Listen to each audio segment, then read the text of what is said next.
Quand je dis qu'il se passe des dingueries dans ces quartiers là, je vais me faire drive-by. Oui, ça arrive.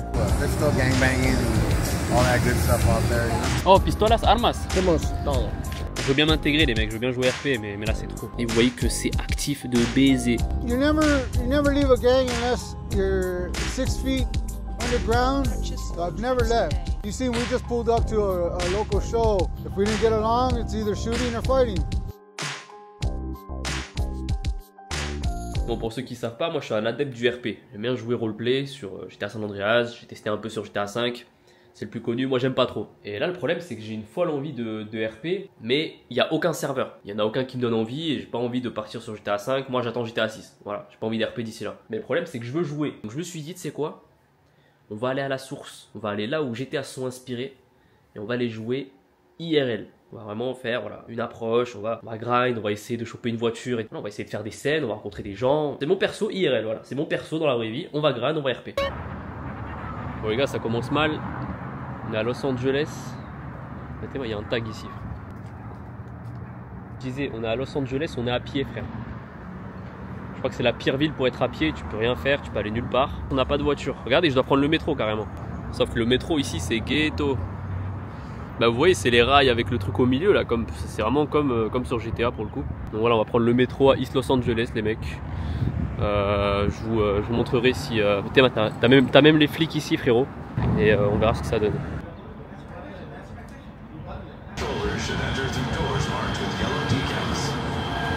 Je prends le métro, je m'arrête à la première station et je tombe pile poil sur les protestations anti-Trump frère. That's how we feel.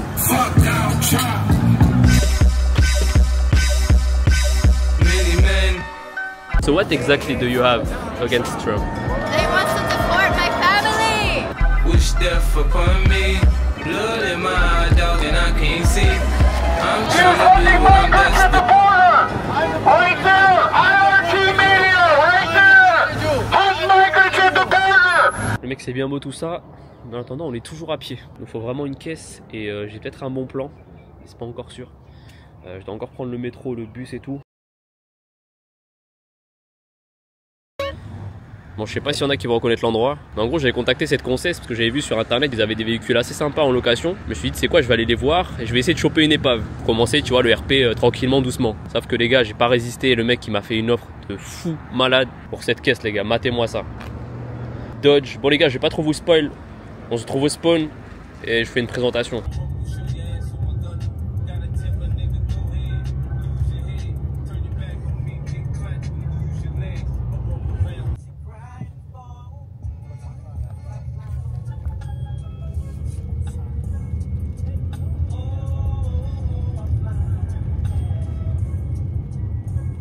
Petit stop au 7-Eleven les mecs, histoire de se approvisionner un peu. Bon, j'ai pris le plus petit, hein.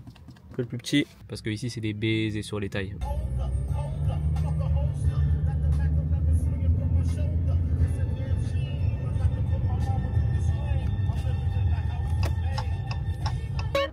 Bon, on est de retour au spawn. Justement, je vais vous montrer un peu. Je vais en profiter pour vous montrer aussi la voiture. Comme vous avez vu, petite Dodge. Je crois que sur GTA c'est une sabre, non, si je dis pas de bêtises. Par si d'une dinguerie, mais je crois que c'est la sabre. Ouais. Dodge Challenger pour ceux qui connaissent.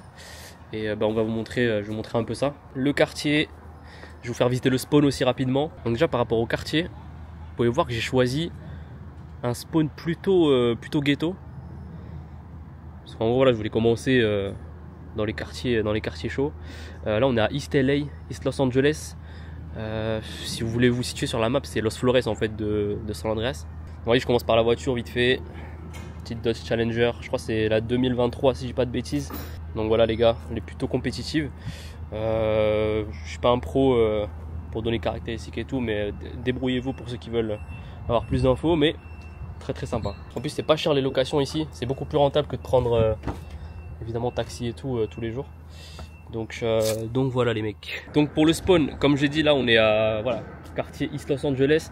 Je vais vous montrer quelques dingueries après. Mais là vous voyez la petite house. Bon à gauche c'est pas moi, à 125 c'est pas moi. Moi je suis 123 juste ici. Et vas-y on va visiter ça vite fait. Ça va être assez rapide. Tac, salon. Et franchement ça me rappelle vraiment les les maisons mode intérieur sur les vieux GTA. C'est vraiment la même merde. Voilà, donc salon, cuisine juste ici. Là-bas, on a les chiottes. Et la chambre. Avec le même dressing que CJ. Vraiment, c'est le même emplacement et tout. Il manque juste le miroir qui est là. Donc voilà pour la petite house. Donc vous voyez qu'on commence doucement. Le but, ça va être de grind, d'essayer de faire un peu de la... Putain, je suis une dinguerie. Pourquoi j'ai laissé mon phone ici, frère? Je vous montrerai d'ailleurs, quand je vous dis qu'il se passe des dingueries dans ces quartiers-là, je vous montrerai après une application. C'est une singerie, frère. Putain, je vais me faire drive-by. Oh, il s'arrête, lui. Qu'est-ce qu'il fait? Du coup, ouais, petit Porsche. Et l'extérieur est plutôt sympathique pour chill. Quand le voisin, boum, tu peux papoter un peu. Non, c'est carré, hein. C'est carré de fou. Petit quartier vraiment sympa. Mais vous verrez que, ouais, sympa en apparence. Mais la nuit, il se passe des petites singeries. Bon, les gars, justement, là, ce que vous voyez là sur Google Maps, c'est une carte qui date de fin 2024. Qui regroupe en fait tous les territoires occupés par un gang à Los Angeles. Donc vous voyez que là on est, voilà, là on est vers Compton, c'est full Bloods. Puis quand vous cliquez sur une zone, voilà, ça vous met vraiment le quartier, le gang qui occupe ce territoire. Donc à Compton, voilà, c'est Crips, Bloods, c'est les afros quoi. Et en gros East Los Angeles, bah, c'est là où tu as tous les gangs hispaniques, tous les Surenos et tout, les Rifa, les Maravillas, enfin bref, toutes les dingueries. Et les gars, on va zoomer là où je suis. Moi je suis ici à Wellington Heights. Et vous voyez que c'est actif de baiser. Là il y a des Rifa, là où je suis. À côté il y a des Maravillas. À côté il y a des... Je sais pas ce que c'est. Et vraiment quand on se... Je vais vous faire une visite du quartier après. Vous verrez il y a des tags et tout partout. C'est vraiment actif.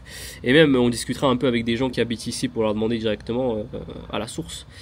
Et c'est vraiment une zone qui est encore active. Ah, donc c'est vraiment full gang hispanique. Je suis ici, exactement ici là. Donc rien que dans cette zone, bah, on est entouré de gangs. Donc faut savoir que voilà, quand vous allez aller dans la rue comme ça, vous n'allez pas les voir en train de traîner au bord d'un corner. Ça c'était en 1990, mais il y a encore des dingueries qui se passent, surtout la nuit. Et justement, il y a une app, Citizen App, où en gros, alors vous l'installez pas si vous êtes putain on voit rien avec mon écran tout sale là. L'installez pas si vous êtes parano ou quoi, parce qu'en gros ça va vous dire en temps réel tous les crimes, toutes les dingueries qui se passent autour de chez vous. Et à East LA les gars, je reçois des notifs toutes les 10 minutes, c'est une singerie. Que ce soit des cambriolages, que ce soit même des feux, des accidents, etc. Regarde, là par exemple, t'as un mec qui s'est fait stab. Là tu peux cliquer. Man armed with skateboard fighting in the street. Et le pire c'est que t'as les enregistrements de la police et tout. Genre quand t'as un mec... Genre quand t'as un mec qui... Genre quand la police reçoit un call, c'est enregistré, je sais pas comment c'est possible, et ils te le mettent sur l'application. C'est trop une dinguerie, faut vraiment pas... Enfin, si vous êtes parano, n'installez pas cette appli, parce que vous allez sur vos cartes H24, alors qu'en vrai, ah ouais ça va. IRL là, tu marches et tout, tu vas pas non plus te faire... Enfin je crois. Bon les gars, je suis rentré parce qu'on voyait rien avec mon écran là. Et j'avais aussi posté sur Reddit, est-ce que cette zone est active? Donc je me suis dit c'est quoi, je vais leur demander. Sur le subreddit Moving to Los Angeles, les gens qui connaissent, voilà, est-ce que conseillez cette zone ou est-ce que c'est vraiment chaud? Les gars, les réponses que j'ai eues, t'as intérêt à parler espagnol, et va pas dehors, laisse pas ta porte ouverte après 17h, 18h. Est-ce que t'es un membre de gang ou une personne de la rue, de la street? Après voilà, oui c'est une zone qui est active, fais attention aux vatos locos. Fais attention, j'irai même pas sur l'autoroute qui traverse, enfin qui est à côté de cette zone là. Tac, si t'es pas habitué c'est chaud. Est-ce que t'as un gilet pare-balles? Very active et tout, donc c'est vraiment une zone qui est chaude, tu vois. Donc nous le but les mecs, ça va être voilà de commencer tranquillement, de pas se faire remarquer, d'avoir quelques interactions, de se faire quelques contacts. Ça devrait le faire en vrai. Je pense qu'il y a une vraie vibe ici, c'est full hispanique, hein. East Los Angeles, je crois que c'est sans déconner, c'est 90% hispanique. Et voilà, pour le room tour, pour la présentation, les mecs. On passe à la suite.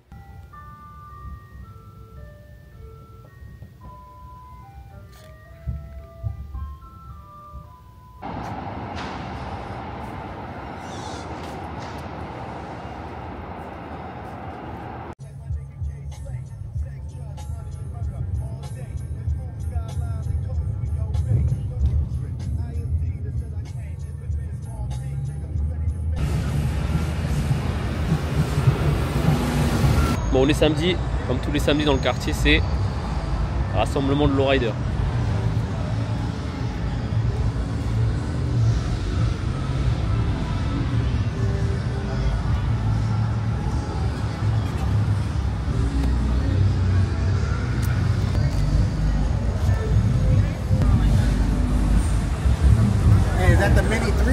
Yeah. Yeah? East I'm LA? from East LA, yeah. Oh, nice. Nice to meet you. Yeah. Is it your first lowrider? First lowrider was my dad's, and I learned it from him.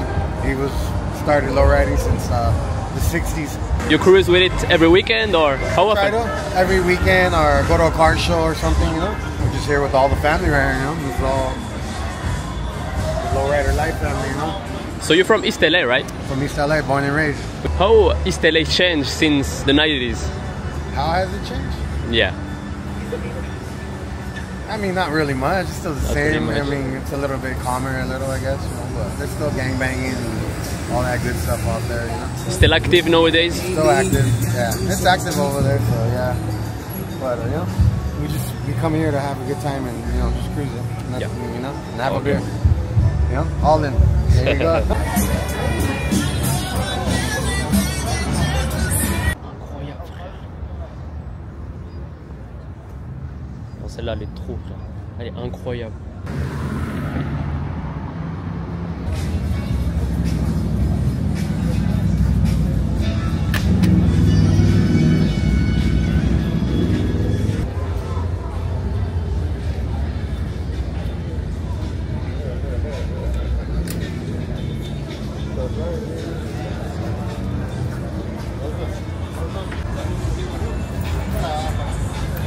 Le gars, c'était un monde de fou. À un moment dans la conversation, je commence à lui poser des questions après que je vous ai montré la question sur East LA, parce que c'est encore actif et tout. Tu sens que le mec, vas-y, il répond un peu vite fait. Et après, j'ai continué à lui poser des questions là-dessus, sur un peu comment est la zone, est-ce que lui, il a côtoyé un peu, c'est un ancien un peu, ça se voit pas, mais c'est un peu un ancien. Est-ce que dans les années 80, 90, il gangbangait aussi un peu. Et bref, juste des histoires sur son passé. Et le frérot, il m'a répondu, mais il m'a dit juste ça, le mets pas. Je pense qu'il y a des trucs qu'ils veulent pas partager comme ça en public. Et je lui ai dit que je faisais une vidéo à propos de la culture un peu East LA et tout. Et c'est pour ça que je lui ai posé ce genre de questions. C'est intéressant d'avoir son ressenti, enfin son histoire et tout. Et le frérot, il m'a partagé pas mal de trucs, pas mal de dingueries. Je peux pas le mettre dans la vidéo, mais il m'a filé le contact d'un pote à lui, qui pareil a une histoire un peu similaire où ils étaient dans un gang avant, comme beaucoup ici. Et par contre, il m'a dit que lui, il est grave open et il est même fier de partager son histoire et de raconter ça. Donc prochaine mission, on va aller l'interviewer, on va aller voir un peu comment c'était dans les années 90, comment c'est encore aujourd'hui, parce que vous l'avez entendu, le frérot a dit que c'est encore actif. Donc voilà.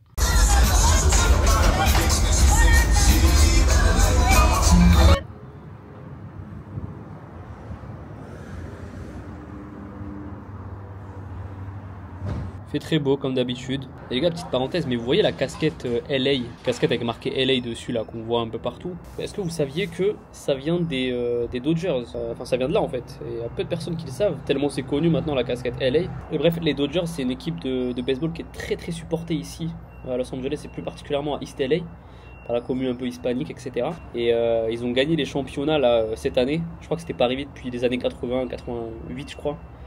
Bref, c'était huge de fou. Quand ils ont gagné, c'était laisse tomber. Et accrochez-vous bien, est-ce que vous savez où leur stade se situe, à ces fameux Dodgers? À East LA, les mecs. Leur stade, il est quasi dans le hood. En fait, vous voyez Las Colinas sur San Andreas, quand ça commence à monter et tout. Et ben il est là, exactement ici. Mais d'ailleurs, même dans San Andreas, c'est pas le stade des Dodgers, mais il y a un stade là-bas, à côté de la plage, tout bref. Et moi, je kiffe leur casquette, je kiffe leur merch et tout. Et tout à l'heure, je marchais, et un mec qui me demandait ma veste, elle vient d'où? Je dis, je sais pas, j'ai acheté en France et tout. Il me dit, ouais, pourquoi tu portes pas du Dodgers? Je me suis dit, ouais, c'est vrai ça, pourquoi je porte pas du Dodgers? Du coup, vous savez quoi, les mecs, c'est juste à côté. On va aller au stade, il y a une boutique là-bas officielle, et puis on va aller se strap un peu. Parce que tout le monde ici s'habille en Dodgers, tout le monde supporte, c'est la culture, c'est comme ça, donc voilà, on va s'intégrer, les mecs. Il y en a aussi qui se demandent pourquoi il y a beaucoup de membres de gang, beaucoup de gangsters qui portent du Dodgers depuis longtemps, depuis les années 90. En fait, simplement parce que la couleur bleue représente généralement aussi leur gang, donc tu peux en voir assez souvent ici.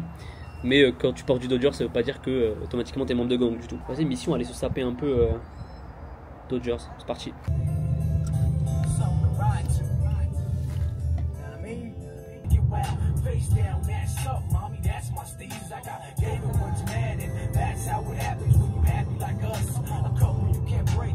On y est, les gars. Dodger Stadium, c'est parti. Les gars, s'il vous plaît, regardez la vue quand même. C'est quoi cette vue de baiser, frérot? On est à East LA ou on est à Hollywood? Vue sur downtown, incroyable. C'est quoi ce temps de fou? C'est quoi ce spot de fou? Regarde. Par pitié, c'est quoi ce poulet, les gars? Bon, normalement, on est arrivé, on va aller choper un peu de merch. Voir s'il n'y a pas des casquettes, des petites vestes et tout. La veste de baiser. La veste de fou. Champion 2024. Par contre, les gars, je veux bien jouer RP, les mecs, mais 300 $. Les gars, c'est mort de chez mort. Comme j'ai dit, je veux bien jouer RP. Même un maillot tout simple, 200 $. Non, mais tous les Mexicanos, tous les Hispaniques là de East LA, mais jamais, je suis sûr qu'ils viennent pas ici. Et jamais de la vie, ils achètent à ce genre de prix. Moi, c'est mort, j'ai rien acheté, même pas une casquette. Ici, c'est du scam, c'est pour les Asiates. Il y a full Asiat. Je crois qu'il y a un joueur asiatique dans l'équipe, c'est pour ça. C'est comme Kanguini au PSG, frérot. Vous avez capté le délire. Là, no joke, je voulais pas filmer l'intérieur, c'est full Asiat, c'est un attrape pigeon. Du coup, le merch Dodger, ça va être pour plus tard. Je vais essayer de me renseigner, c'est où qu'ils achètent ça. Ils doivent acheter du faux ou je sais pas. Je veux bien m'intégrer, les mecs, je veux bien jouer RP, mais là, c'est trop. De retour au spawn, on va visiter un peu le quartier et on va tester un peu les restos. Là, je commence à avoir la dalle. Je vous ai pas encore montré, j'ai pas encore testé, mais on va aller tester des restos là dans le quartier. Il y en a des mythiques en plus. Vous vous doutez bien, East LA, tout ce qui est tacos, burritos, tout ce genre de délire. Et est-ce qu'il y en a parmi vous qui ont regardé le film Blood In, Blood Out? Je crois qu'en français ils l'ont traduit carrément. Enfin le titre, hein, je parle. En français c'est les princes de la ville. Si ça dit quelque chose à quelqu'un ici, bah vous allez kiffer parce que je vais vous montrer des endroits, ils sont dans le film et ils sont encore là aujourd'hui, c'est incroyable. Hey man, how are you doing? You good? Ah? Oh, pistolas, armas. Tenemos todo, Todo. todo. Ah. Tenemos granadas y todo. Aquí, East LA. Aquí en este de los No. Aquí, East LA, todos pistoles. todos pistolas, todos pistolas, armas, Simon. Je m'attendais pas à ce qu'on me propose des armes aussi rapidement. Bon les gars, là vous voyez qu'on est toujours à East LA. Je sens ça bien, regardez. Quand je disais Las Colinas tout à l'heure, c'est ce délire là. Les quartiers comme ça, mais il y en a des dizaines de quartiers comme ça qui sont en montée. Non franchement c'est trop stylé. Bon, pour ceux qui ont regardé le film Blood In Blood Out, je vais vous montrer le premier endroit. Je sais pas si vous allez reconnaître. Je vais essayer de zoomer. Mais c'est El Pino, le fameux El Pino. On va essayer de s'en rapprocher juste après. Là vous voyez petit food truck, burrito et tout. Mais moi je vais tester le vrai bail, tu vois. Et le vrai délire c'est quoi? Los 5 puntos les mecs. Non, ceux qui ont regardé Blood In Blood Out ils vont reconnaître direct, évidemment. C'est incroyable que le resto il soit toujours là et toujours aussi mythique, toujours aussi incroyable.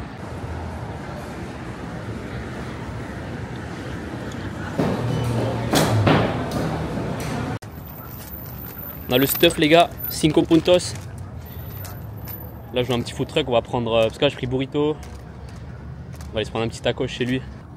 Ah merde, il est fermé.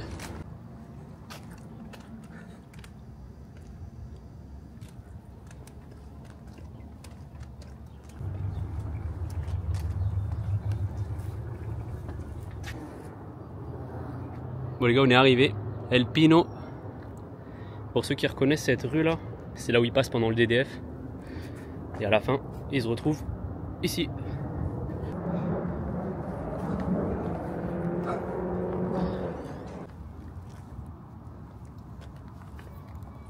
Il y en a, ils sont malins. Ils sont venus sous El Pino pour faire leur bise pour leur merch Blood In Blood Out. Je vais choper un truc. Mais les gars, la vue, elle est incroyable. Par contre, tu vois qu'ici, c'est actif. Hein. Le quartier d'El Pino, bah, c'est vraiment Las Colinas pour le coup. Full tag. Je sais pas c'est quel gang ici. Mais comme d'hab, hein, c'est des hispaniques.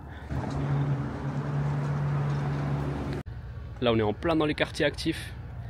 Vous voyez, même les maisons, elles sont un peu à l'ancienne. Hein. C'est un peu vibe Los Santos années 90.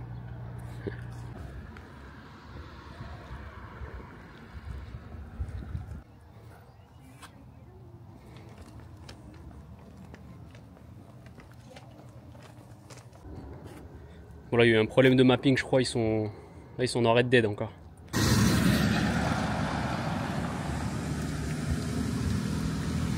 Même les structures des bises à l'ancienne. Non, c'est trop stylé. Je veux dire frérot, normalement on est censé être dans un quartier gang. T'es mal à vue de fou.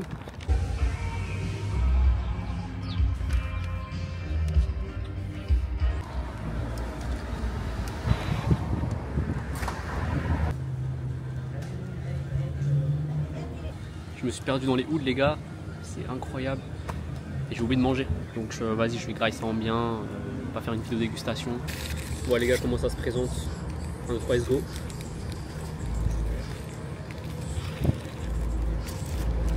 Incroyable. Bref, bon app les mecs, et on se retrouve chez Pomme.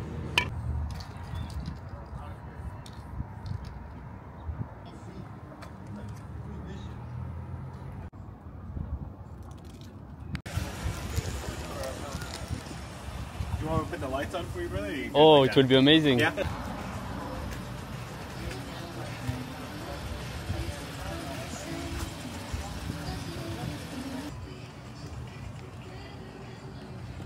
Les gars, je suis de retour sur l'application, la Citizen App, où ils mettent tous les incidents, tous les crimes, toutes les dingueries qui se passent en temps réel.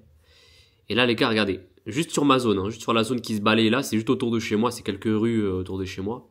Regardez juste sur les 3-4 dernières heures tout ce qu'il y a eu. Bon, on commence doucement, il y a un mec qui a jeté des pierres sur un bus, il a cassé des vitres, bon bah voilà.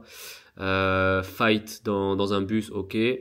Une meuf qui se fait kidnapper dans une BMW grise, ok. Bon, collision, accident, 3 mecs qui se fight dans la rue, un mec qui sort un couteau pendant un fight, gunshot, coup de feu, des mecs qui essaient enfin qui volent une voiture, et tout ça c'est juste les 4-5 dernières heures, juste dans la zone que je vous ai montré là. C'est-à-dire que là, si on dézoome, si on commence à dézoomer, et là c'est fini, hein. Là c'est fini, enfin laisse tomber. Boum, ça c'était à 18 minutes.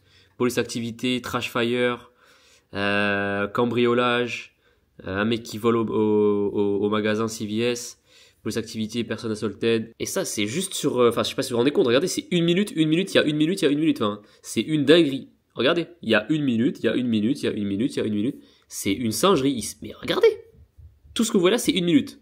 Là je scroll, c'est toujours 1 minute. Et c'est juste, je sais pas, à la ronde quoi. Enfin, pour vous dire que cette zone-là, East Los Angeles, dans sa globalité, c'est, enfin, laisse tomber. On va à la recherche d'El Pino. Je suis mort. Bon, je sais pas si vous allez reconnaître cet endroit, ce bâtiment là-bas, un peu en rouge. Les gars, c'est la prison de LRP, tout simplement, c'est les Twin Towers. Et IRL, la prison est bien à downtown. C'est-à-dire que même tu peux voir les prisonniers parfois aux fenêtres et tout. Dernièrement, il y a eu une tentative d'évasion d'ailleurs. Il s'est fait choper. Mais ouais, Twin Tower juste ici les mecs. Au final, il n'y a qu'une tour je crois, mais ouais, ça ressemble pas mal. Juste à côté, tu as la mairie. Enfin là, c'est downtown quoi. Les gars, c'est le moment. Là, j'ai rendez-vous avec un OG de East LA. Un vrai OG. Opportunité de fou. Bon, j'espère que c'est pas un bourbé, j'espère que c'est pas un guet-apens. Non les mecs, en vrai, pendant longtemps, ce gars-là, il a fait partie d'un gang à East LA. Et en vrai de vrai, ça m'étonnerait même pas qu'ils soient encore liés. Je pense tu quittes jamais vraiment ce genre de délire. Mais bref, on va aller lui poser quelques questions et on va faire une balade dans sa lowrider. Ça va être incroyable. Une balade dans les quartiers chauds. Donc voilà, on entre de bonnes mains les gars. Ne vous inquiétez pas. Let's go. Merry Christmas. Thank you, I man. hope it fits. Thank you so much, man. Thank you. I went to the Dodger Stadium shop. There were a lot of Asian people. Oh man, it's crazy.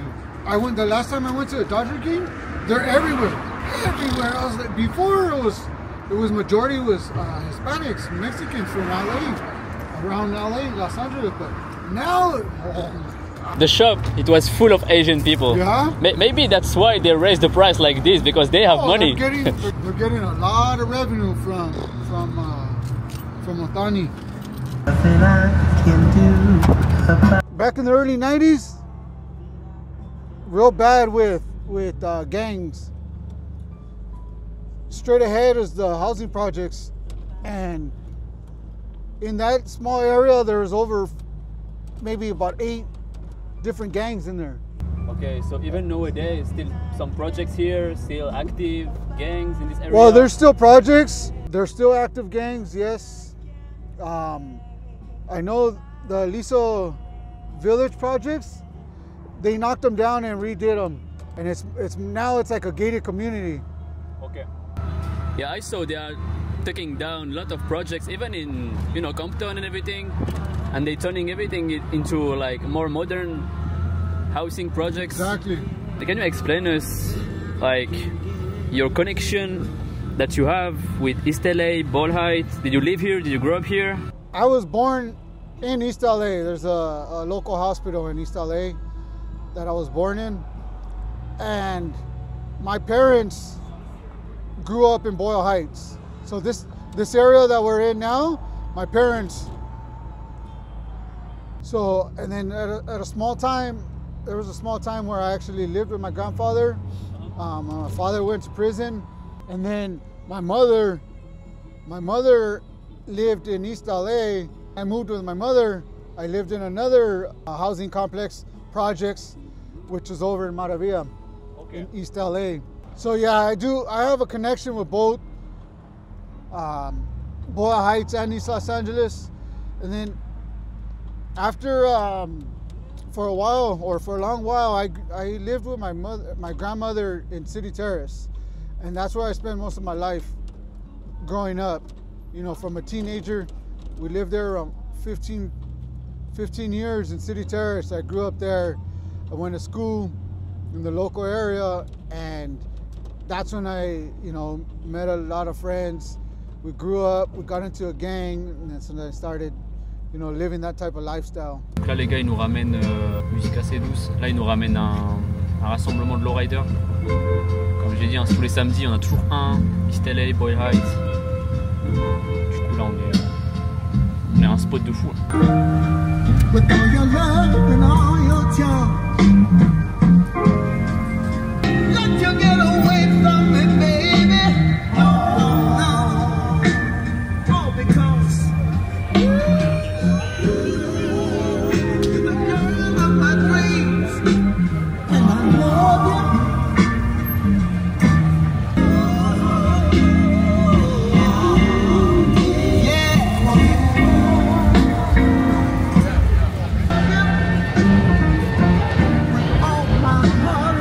Yes.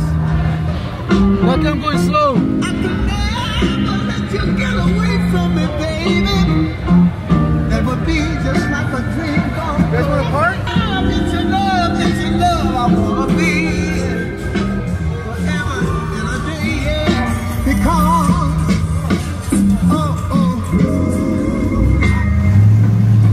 So, East LA, Boyle Heights, what are the biggest difference between today and the 90s?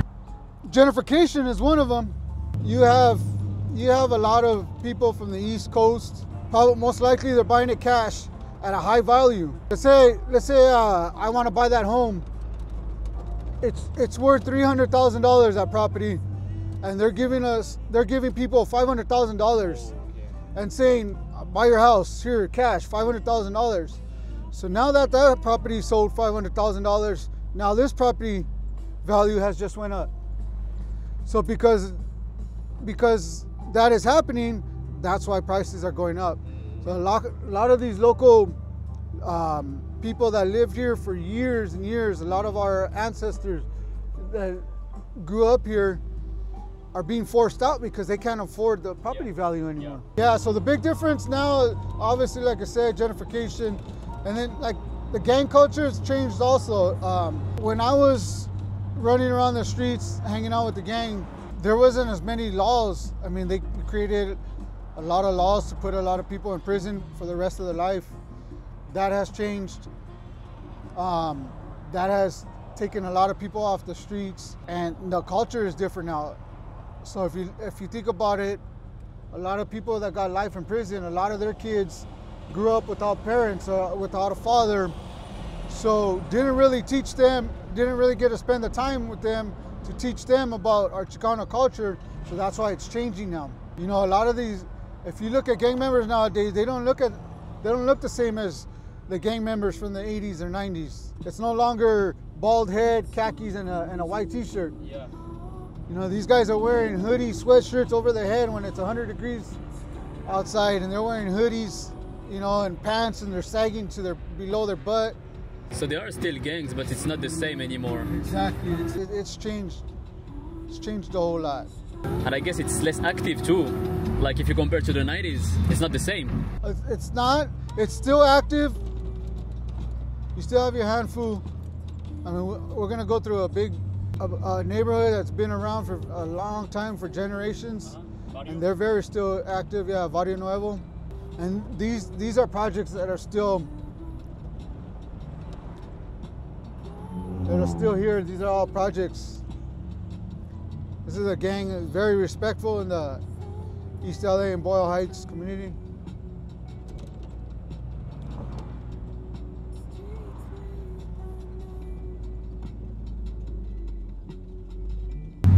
So when we hear about East LA, we often hear the term Chicano.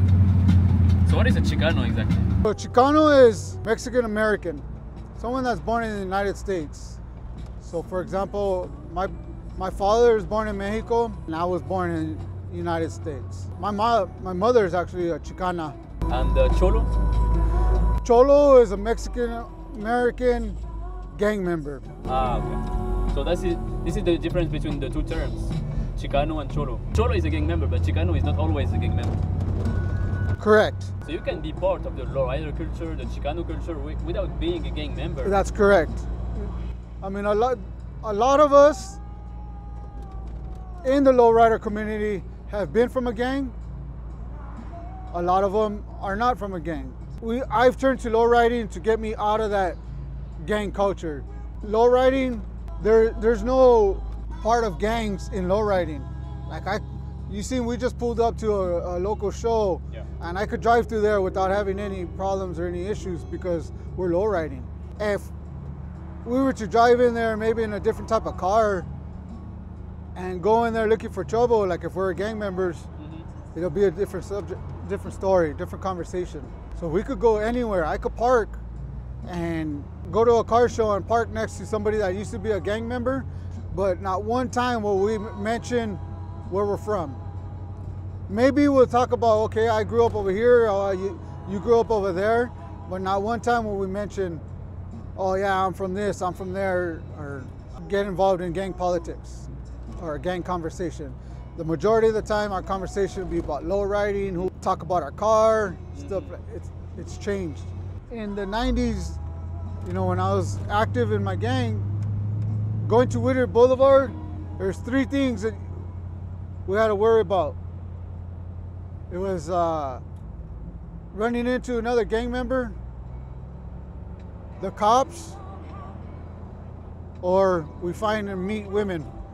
Usually if we were lucky, we find the women, take them back to our neighborhood and hang out, get their phone numbers and call them later. Get into a gang fight or get pulled over by the cops, they take our car and we get arrested. Those are the three things on a Saturday or Sunday night cruising Whittier Boulevard. How many lowriders did you own? This is so when I was my 20s, I bought my first, I had an 85 Color Supreme. Okay, so your first lowrider, you were in the gang? Yes. Okay. And the Color Supreme was kind of like, for a gang member, that was the car to have. That was your gangster mobile. That's what I call it. It was a beautiful car. I had that when I was in my 20s. I sold it, and then I bought, maybe about 10 years ago, I bought my first Impala. It was a 1965 Chevy Impala, but it was a hardtop. And then a friend of mine bought it from me, and I was able to buy this one. So you said you spent a good part of your life gangbanging in city terrace? Yes. So before asking questions about this, just in general, like how was it to live that kind of life? So starting from the beginning, you're almost growing up in East LA, Boyle Heights, you know, it's almost inevitable that you have to be from a gang. Like it's almost like you have to, so to speak, because me personally, not growing up with your parents, you're looking for that bond. You're looking for someone that's going to respect you and for who you are, and you know, you're looking for attention, you know, and that's what we get from being from a neighborhood or from a gang. You know, you go hang out with your friends, you buy some beer, you start drinking, you go to a party, you meet girls, and you know, you get into a fight. That was fun for us back in the days, and that was our attention. That was our way of You know, we didn't want to go to school. We didn't want to go get a job. We just wanted to go to the neighborhood and party, hang out, and gangbang. So it's almost like you have to. You know what I mean? It's not fear. It's not out of fear, you know, and you want somebody to back you up. It's more just getting that attention, getting that love, that so-called love that we get from hanging out with gang members or homies from the neighborhood. I got into my neighborhood a little bit late as far as age-wise. I kind of ventured. I experienced a little bit of everything. I was trying to find my way around. You know, I was a graffiti. I wrote on walls. We call them a tagger. I was a tagger. I was trying to find my identity, and you know, I still hung around the neighborhood. I knew a lot of people from the neighborhood, and when I went to junior high school, a lot of people were from different neighborhoods, different gangs. Okay. And you know, some of my friends went to one neighborhood, and then my family and I went to a different neighborhood, which is City Terrace. And we kind of lived in the middle of two different gangs. So we went one way to City Terrace, and one of my cousins actually got into City Terrace first. He got into the neighborhood, and not that I followed him, but I took it more as like, okay, so he got in, let me get in with him so I could be there with him. So I actually got jumped in after him at the age, I believe I was 17, 18 years old already when I got jumped in. So I started a little late. My cousin, I believe, was 15, 16. He was younger than myself. And that's how it started. We got into the neighborhood. You know, we started hanging out with them, got a little active. Me personally, my experience in the neighborhood, I'm not gonna sit here and say, oh yeah, I did all this, and I did this, I did that. You know, I was active, but I wasn't that crazy, violent type. I was never incarcerated as far as going to prison. Go to prison? No, I have not been to prison. A lot of people sit here, and I'm not knocking them, but a lot of people sit here and think, you know, going to prison is the best thing in the world, and it's like a badge of honor. And I'm glad I never experienced that. Growing up, it was like, oh, I want to go to prison. Oh, I want to go to jail. And I'm just so glad I never got to experience that. My badge of honor is me being a father. Like, I want to be present for my kids. I want to be there. You know, I don't want to be behind bars in prison, mailing a letter or making a phone call to my kids once a weekend or something. You know, I might not be the best father, but I'm there. So how much time you stay like in the gang? From 18 years old, 19 years old to what age? Well, you never leave a gang unless, you know, you're 6 feet underground or you leave on bad terms. I'm not gonna sit here and say I'm not from a gang anymore. I'm just not active. I'm just not involved. You know, if somebody was to ask me, I'm still gonna tell them where I'm from. So I've never left. It's still a part of you. Yes, Yeah. I mean, I have it tattooed on me. It's there for life. You have the bandana. Yeah, I mean, it's part of the culture, you know. But as far as me being out, I'm not out of the gang. It's just not active. I'm not a part of it no more. Yeah, well, okay. So when I kind of like separated myself is when I started my family. Kind of backing up a little bit. You know, I used to be an alcoholic. In order to be that father that I want to be, I had to separate the two. You know, the gang culture and alcohol and or drugs.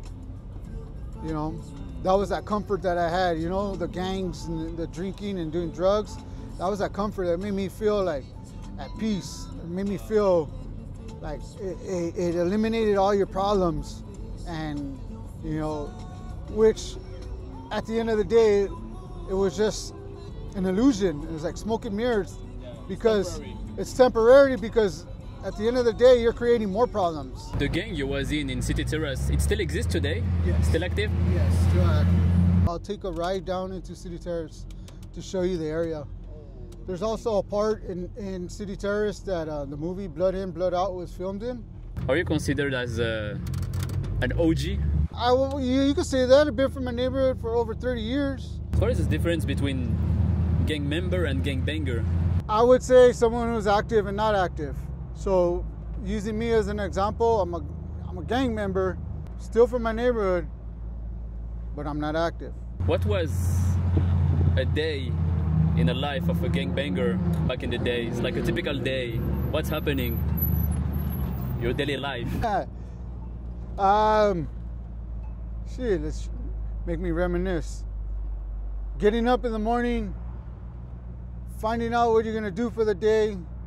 You know, like if it's a weekend, Friday or Saturday morning, you're gonna get up, you're gonna iron. Ironing was one of the biggest things.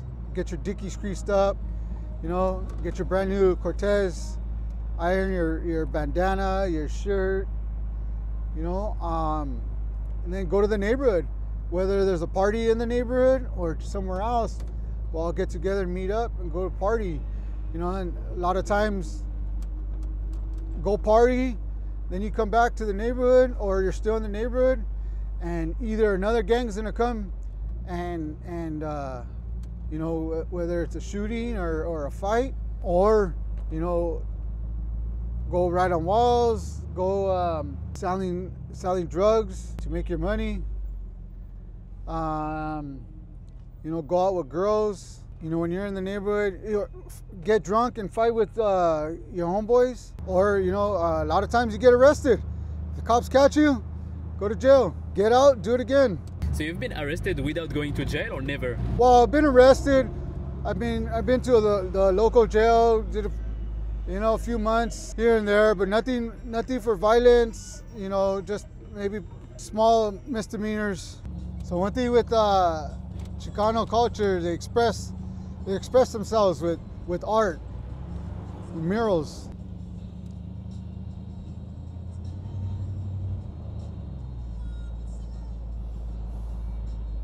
See, so back in the 90s, driving through here, even in a lowrider, if someone was to pull up next to us, first question is gonna be, where are you from? You let them know where you're from. Like for me, it would be City Terrace. If we didn't get along, it's either shooting or fighting. If you get along, all right, cool, female. So I see a lot of tags, fuck ICE. What is ICE? ICE is that, it's the immigration that, you know, that Trump has created, responsible for picking up all these immigrants and deporting them. So this is, right here, you're gonna start going into City Terrace. Okay. So City Terrace is a small incorporated community in East Los Angeles. And this is where it starts.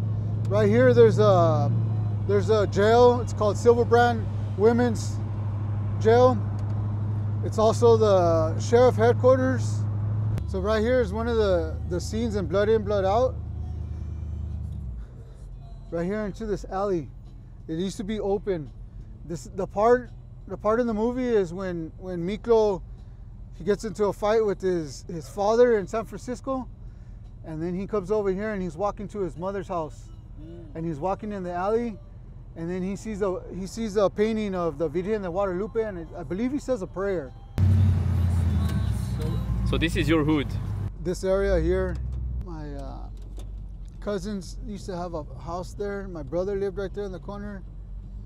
I'll go this way. This is City Terrace Elementary. I didn't come to this school, but when we used to come to the neighborhood, we used to come here and play basketball. Before this building was here, there was basketball courts right here.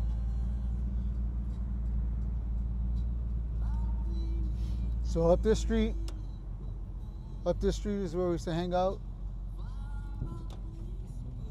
Down that way, goes up into the hills. We used to hang out over there. Different areas.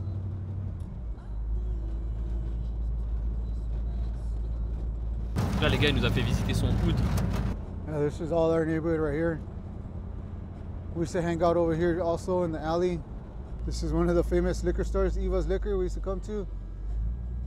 Get a beer on credit. We used to hang out in this alley behind the car wash or at the car wash. So as a kid, this is the markets we used to come to. We used to come to a market for my grandmother right here. This is the church I used to come to. When I was growing up, riding a bike, there used to be a gas station right here.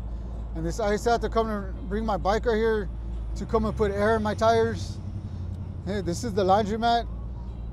We used to have to come and wash our clothes here at this laundromat. Looks like it just closed down. See, so I grew up in this side of the hill.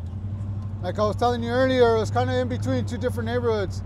City Terrace was on this side, and you have projects on that side, which is the Ramona Garden Projects.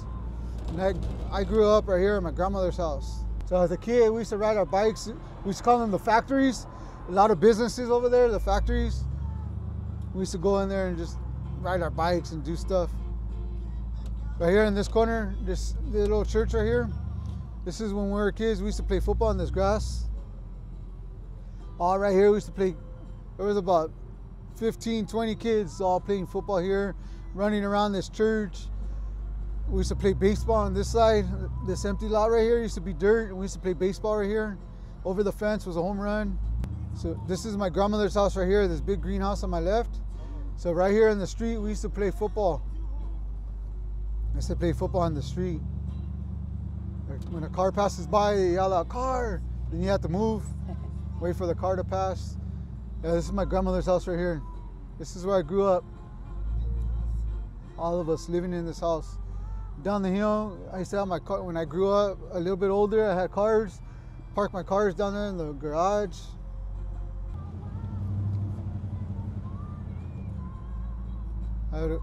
All my friends lived on this side. We used to come over here, play, hang out. So these hills right here, we call them the roller coasters, because there's several hills that go up and down, up and down. We call them the roller coasters. When I got older,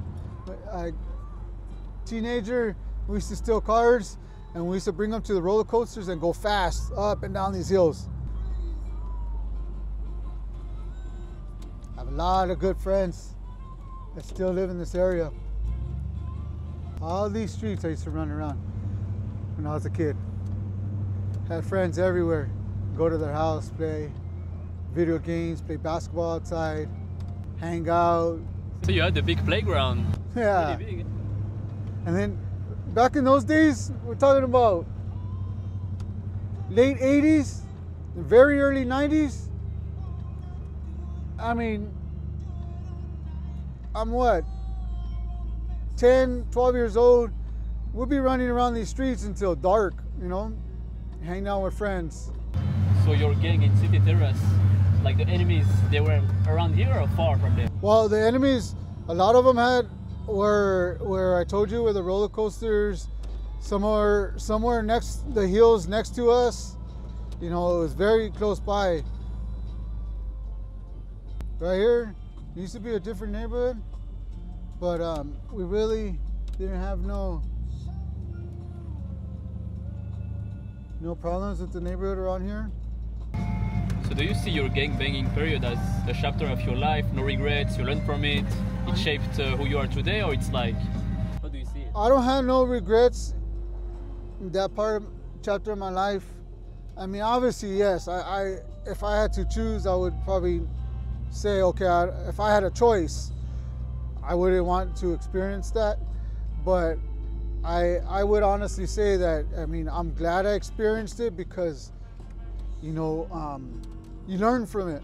Again, you learn how to, I didn't grow up with parents. I mean, I had older brothers, but at the same time, you learn how to get respect and how to give respect, you know.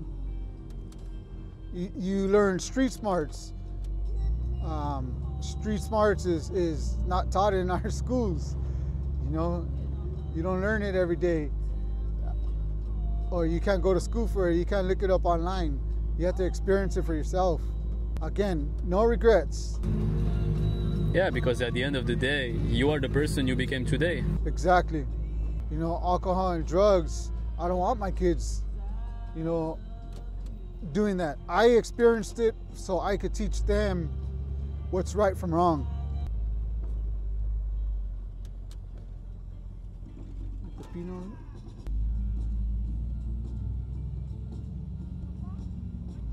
people selling and stuff. You see how that's the beauty of our culture. That's Chicano culture right there. I mean, yes, these are Mexicans. You know, a lot of them. You know, these are Mexicans. They're out here hustling, working, trying to survive. They're not stealing. They're not begging. It may be a touchy question, but did you lose a lot of homies because of the gang? Yes. I say, like, my generation, and I say generation because a lot of the guys that I grew up with in my neighborhood are either, you know, have died or they're in prison for the rest of their life. I'm one of the few, I mean, I'm glad, knock on wood, I'm not bragging or anything, but one of the few that made it. Like, as far as you know, I got a good job, I got a family, own a home. You know, my wife and I both have lowriders. Yeah, my kids are well, healthy. Yeah, you've made it, man. Blessed. Yeah, and a lot of them, you know,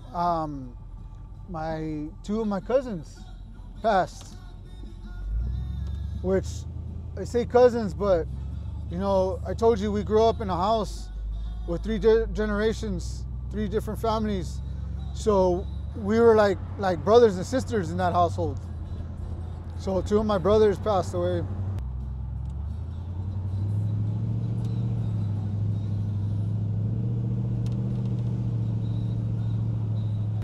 So do you keep some good memories about your time in the gang?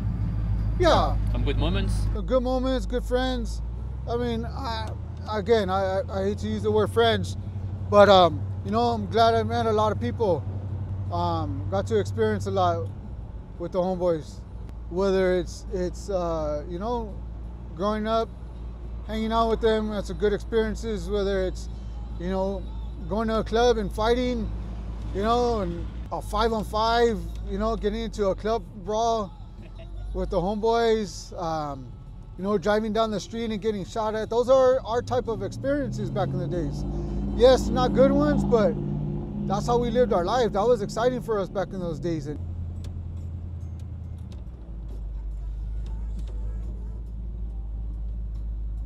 was there like a specific moment when you realized that, you know, this life wasn't leading anywhere, or it was like a slow process of realization?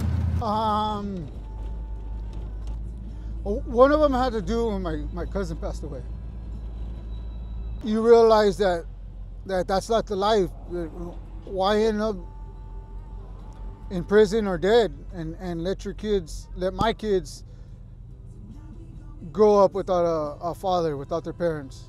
I didn't want them to go through that. So when I made the decision of, you know, stop drinking and drugs,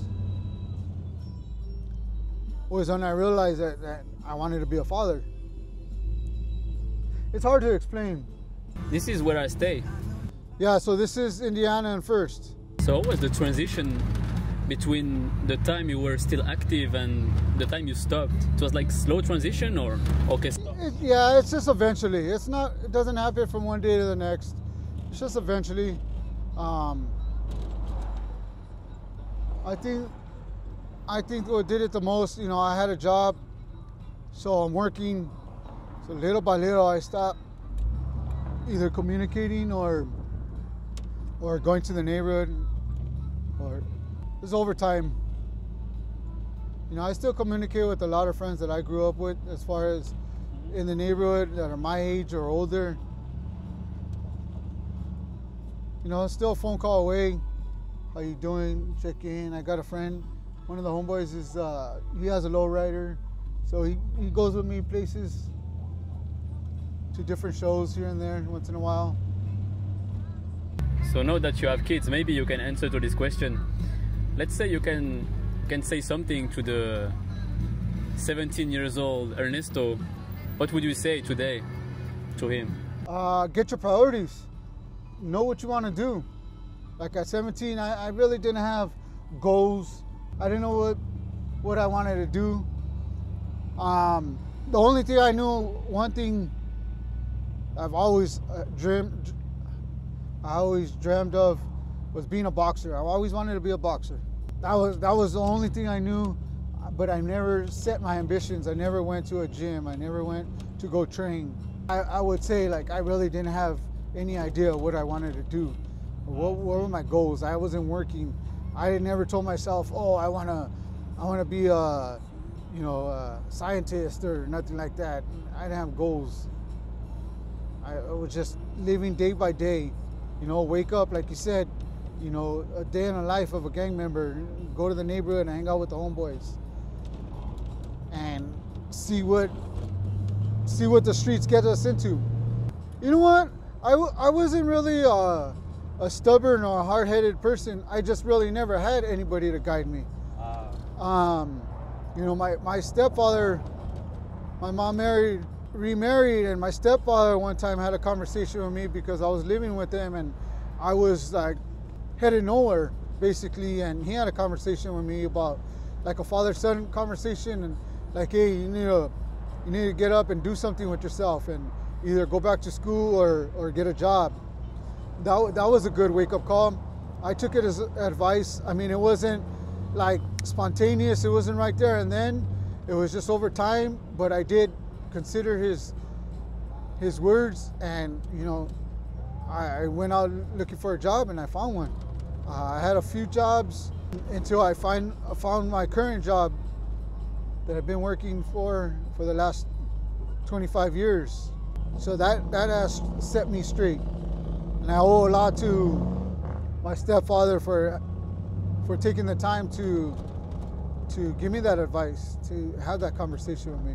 You just needed some person to guide Somebody, you. yeah. So that was one of the reasons you told me before. One of the reasons why you joined the gang, it was because you were looking for something you didn't have at this time. Yeah, exactly. So you have your own business now, so feel free to promote it. I know that we can book a cruise with you. We can book you for a wedding. So yeah, feel free, promote. Yeah, so, you know, feel free to contact me. You know, you want to take a cruise down East Los Angeles, Boyle Heights, experience the Chicano culture. In my lowrider, my 1965 Chevy Impala convertible. You know, we could cruise down Whittier Boulevard. We could, you know, experience a lot of filming locations from the movie Blood In, Blood Out. Yes, I do weddings, I do proms, I do quinceañeras, sweet 16s, photo shoots. I do all types of different events. You want to get creative, we could do anything you like. So they contact you on Instagram, right? You can contact me on Instagram at 65vert. Yeah, I will put the information. I appreciate it. Thank you. If you like, we could stop here and maybe we could talk about the car real quick. Just. Yep.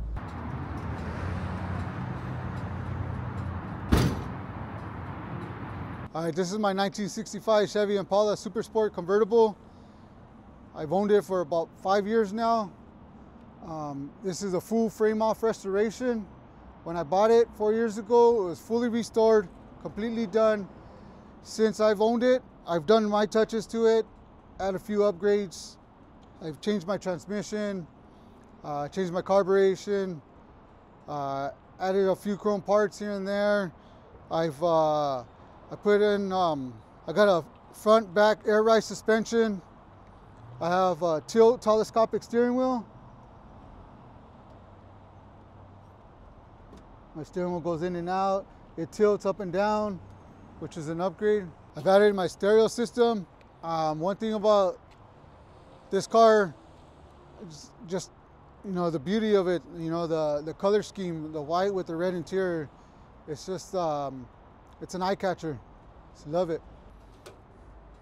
You know, my engine is nothing spectacular, but it's clean, it's simple. It's a 327. I have a 4-barrel Edelbrock carburetor. I have upgraded disc brakes in the front. I have a high performance alternator. I added this little touch to my trunk, which matches the interior of my car. Put these trunk panels. I have power antennas, which I did the switch right here for my power antennas for both sides. It has a light. Probably won't see it during the day, but it has lights in here. So I got my air ride and all my stereo system up behind this panel, and then I got my subwoofers, one on each side of these panels here. Nice. And the custom plates with your Instagram? Yeah, 65 vert. So what is it like your nickname or? No, so 65 for the year of the car. I just added the D, 6D5, you know. And then vert is short abbreviator for convertible. Some other touches, I have the chrome moldings on the bottom, the rockers I added. Super Sport didn't come with that. Hey man, What's up, Connor? that is my car, huh? Hey, it is, huh? Serio que sí. What is it, 67? Oh, if it was yours, you would know. Bon les mecs, vous l'avez vu, c'était un bond de fou. Je fais juste une petite précision rapide. Je mettrai évidemment son Insta là en bas. Vraiment, envoyez-lui un DM juste pour lui donner de la force. Envoyer de la force de fou. Et pour ceux qui passent par LA, qui veulent book un tour avec lui, bah n'hésitez pas, pareil, sur son Insta, sera juste en bas. Et puis voilà, franchement c'était cool. On est allé dans son hood, il nous a fait visiter le hood où il est maintenant considéré comme OG. Pour les mecs, à partir de maintenant, ça va changer un peu. Ceux qui savent pas, bah, en parallèle de toutes les conneries que je fais, j'ai quand même un business qui tourne en France et ici aux États-Unis. C'est pour ça que je peux me permettre de faire une pause dans la vie sérieuse pour me permettre ça. Et du coup, vu que le biz tourne plutôt bien en ce moment, je me suis dit pourquoi pas faire un cadeau à ma famille. Mes deux sœurs et ma mère, je les ai ramenées à LA, donc elles arrivent demain, à l'heure où je fais cette séquence-là. Donc évidemment, je vais pas filmer, on va pas rester dans le quartier chaud avec la daronne. On va lui faire découvrir un peu le vrai LA, enfin le vrai LA, le LA un peu plus glamour. Donc petite pause sur les vlogs, mais si ça vous plaît, bah, je continuerai. Il y a beaucoup de choses à faire encore, il y a énormément de choses à faire. Donc voilà, si ça vous plaît, je vous invite vraiment à bombarder ces likes. Là, ce que je vous ai montré, c'est vraiment le début, c'est l'introduction. Si ça vous plaît, moi je continue, ça me fait kiffer aussi.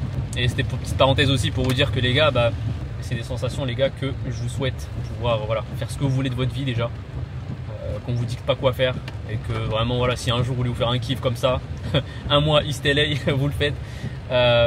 Si vous voulez faire kiffer votre famille, les ramener et voyager avec eux, leur faire découvrir un peu le monde, vous pouvez, il n'y a personne qui vous dit quoi faire. Et pour ça les gars, sans rentrer dans le bullshit business, motivation, etc. qu'on connaît sur les réseaux, pas 36 000 moyens, si vous voulez vraiment être libre, voilà, faut lancer son projet, faut entreprendre. Et que comme ça vous y arriverez. Et la bonne nouvelle c'est qu'il n'y a pas besoin de diplôme pour ça. Donc les gars, voilà, si vous avez un projet en tête, si vous avez un truc à lancer, faites-le, écoutez personne. Moi de mon côté, j'ai réussi sur le business du subleasing pour ceux qui connaissent, ceux qui connaissent pas. Je vous mettrai un lien en bas pour ceux qui veulent en savoir un peu plus. Voilà, depuis que j'avais quitté YouTube à l'époque où j'étais youtubeur Fortnite, je me suis reconverti dans le business. Et j'ai fait full subleasing. Maintenant j'en fais même aux États-Unis, bah à LA, c'est pour ça que je suis là d'ailleurs. Donc j'en parle sur les réseaux, je peux accompagner aussi ceux qui veulent se lancer sur le côté. Donc je vous mets un lien en bas pour ceux qui veulent potentiellement s'enseigner par rapport à ce business. Mais même en général les gars, sans parler de ce business précis, voilà, il faut lancer un projet, il faut que vous soyez maître de votre destin, que vous gagnez votre propre argent, vous êtes votre propre patron. Et il n'y a que comme ça vous pouvez vivre la vie que vous voulez en fait. Et la vie que vous voulez, c'est pas obligatoirement des Lambeaux, être à Dubaï et baiser des... Ouais, je suis allé trop loin. Mais c'est aussi juste voilà, vous faire un kiff et faire vraiment ce que vous voulez. C'est vivre la vie que vous voulez. Voilà. Donc les gars, bombardez-moi ces likes si je vois que vous kiffez. On va en sortir un épisode 2.